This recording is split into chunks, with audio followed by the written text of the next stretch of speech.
Syederalun pembangunan proyek jalan strategis Takengon Blangkejren yang dikerjakan sejak tahun 2013 lalu akhirnya selesai dikerjakan.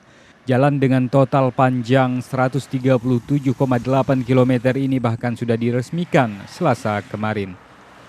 Ini merupakan proyek jalan lintas tengah pertama di Aceh dan menelan dana hingga 653 miliar rupiah yang bersumber dari APBN. Sementara itu, Syederalun peresmiannya sendiri dilakukan oleh Duta Besar Jepang untuk Indonesia, Kozo Honsei, bersama Dirjen Bina Marga Kementerian Pekerjaan Umum dan Perumahan Rakyat, Ari Setiadi Murwanto.